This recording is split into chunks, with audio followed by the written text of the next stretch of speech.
March Madness for NCAA basketball is bouncing along. As always, it has been an exciting turnout. If you have made brackets of your own, hopefully they're doing well. I made a bracket and it's doing alright, but then again, I'm no expert in college basketball. Whether or not you are a fan of college basketball, it can be pretty fun and exciting to make a bracket of your own, compete against your family and friends. So let's take a look at the odds of predicting a perfect March Madness bracket.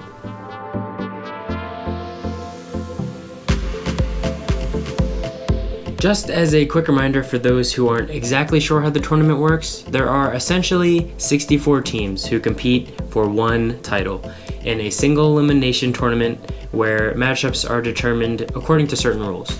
There's a link in the description for more information. Now, let's start with the most basic bracket possible. Say there are two teams, Team A and Team B, facing off in our tiny bracket. How many ways can we choose the winners, or in this case, winner? Well, I can choose Team A to win or Team B to win. That gives me two options, therefore I have a 1 in 2 chance of being correct, or 50%. Now, let's make a slightly larger bracket. This time we have 4 teams, A, B, C, and D. How many ways can I choose the winners? Well, for the first round, as I've said before, it is 1 in 2. But now we have 3 total games, so going through all the possibilities, there are 8 ways you could choose the winners, only one of which could be correct. The odds are 1 in 8. Extending this further for March Madness brackets, remember that there are usually 63 games to determine the winner of. So how would we find the result? That's right, since there are 63 games, we multiply 1/2 together 63 times, or we can raise it to the 63rd power. And that gives us a 1 with 19 zeros after it, or 10 quintillion. So the odds of having a correct bracket are 1 in 10 quintillion.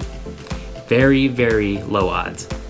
The only variation to this is considering that some teams are more likely to win than others. So for example, a number 1 seed probably wouldn't lose to a 16 seed. Who doesn't love a good underdog story?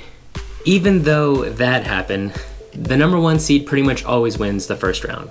So considering this, we can make our odds a little bit better, say 1 in a quadrillion or so, which is still incredibly small. Now this makes sense because a March Madness bracket has never been perfectly predicted. So now you know, getting a game wrong here or there is inevitable. I think the point of this is just to have some fun with friends or family, which hopefully is what you're doing. Remember, there's a reason it's called March Madness. So I wasn't going to make this video originally because I felt it didn't really relate to space or science, which is what the rest of the material on my channel is about, and it's what I want to build this channel into. But I think it actually does in a certain way. Space exploration constantly faces low odds of success, but we do it anyway. People have walked on the moon, spacecraft have landed on Venus, robots have taken selfies on Mars, probes have talked to us from outside of the solar system. There is a car in space right now. In truth, when the odds are low, some incredible things can happen. And I don't know about you, but that motivates me.